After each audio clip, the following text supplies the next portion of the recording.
industry has changed so much, you could say it's disintegrated. That the chance of me being offered a film that I would really like to do and enough time to do it justice is just minimal. In fact, it's non-existent, I would say. Now, we walk along here. Yes. Any film worthy of its name is a work of art, at least in part, because it is somebody's view of the world and of the cosmos and of the individuals within the cosmos. Some aspect of it which is separated out from the rest of it by being framed in the cinematographic frame. Nothing in a film can ever be totally realistic, because the moment you take a piece of realism, like a piece of this church, and you put a frame around it, you've already made a decision. You've made a decision. The whole industry has changed so much. I've been spending my winters on the island of Crete, where I build and photograph stone sculptures. This winter, I was lucky to make friends with Walter Lassally, one of the world's great cinematographers. He is the creator of the image of over 100 films, including... And the other thing, when you're setting up number one, remember that she is not in the white... In the month of March, along with the spring flowers, my old friend Scott Gardiner came from Montreal. He is a professor of communication studies at Concordia, author of psychology textbooks. So I brought him to Stavros to meet Walter, and here's what happened. Second only to my interest in photography is my interest in not so much psychology as esoterics. And I've written a book about my experiences with the I Ching, which I've used for 40 years. Okay. So the book is called 40 Years with the I Ching. Okay. Initially it was called 30 Years with the I Ching. Photography comes in three parts. First part is photography, 1/3 is photography, 1/3 is psychology, because you have to talk to the stars and handle the stars, and 1/3 is meteorology, because the assistant director is forever coming saying, when's the sun going to come up? And you're supposed to know. You see? Any question of sort of, well, let's just shoot it all and throw it all at poor editor and let him sort it out, which they do. A lot of them do, yeah. Particularly in cases where there's a lot of money available. And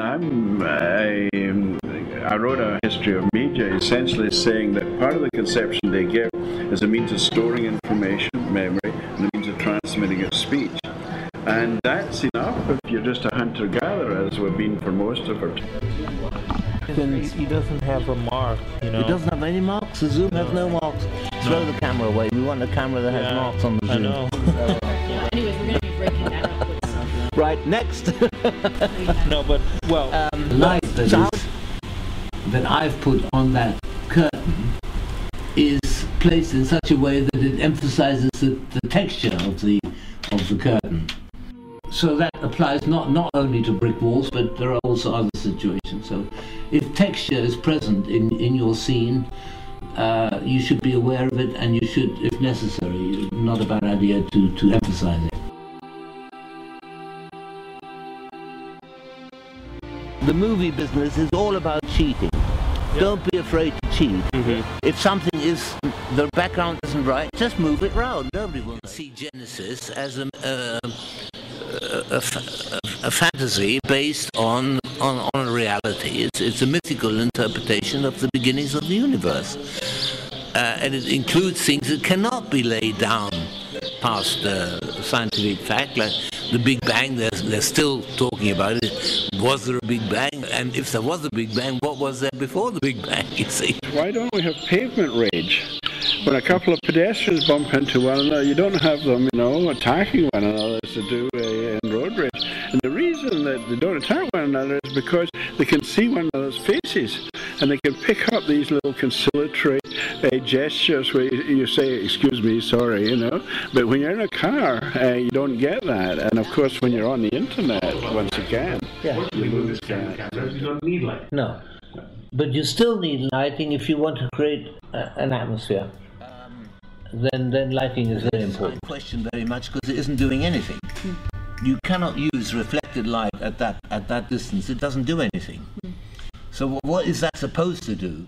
What is that like? This position at the beginning. Yep. So set your frame to allow her in such a way as to allow her the leeway to sit on the table like that without her getting too near the edge of frame. Can we go back even more?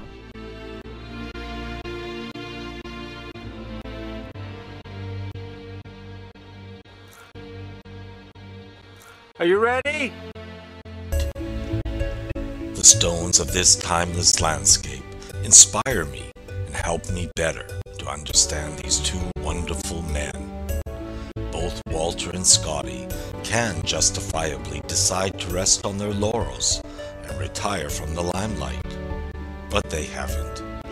They continue to be dynamic, with minds ever keener to comprehend the mysteries of life. But in every Ozu movie, at the end of that movie, you get the feeling that you've known those people all your life. You know, you get so into their personalities and characters that they really become your best friends in the course of an hour and a half. In order to compose a picture, you need a frame, and for 50 years now, we haven't had a frame. We've had what's called a safe action area, which is a frame without edges. Without edges and without corners. It's sort of round, sort of somewhere in there, you know. If you stand really in the middle, then you'll be sure to be in the picture, but everything else is up for grabs. Again.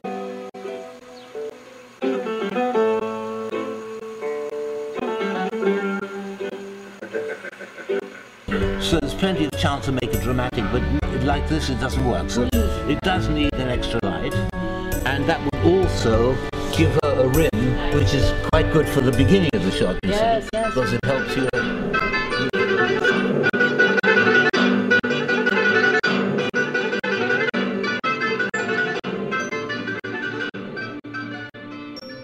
Cosmological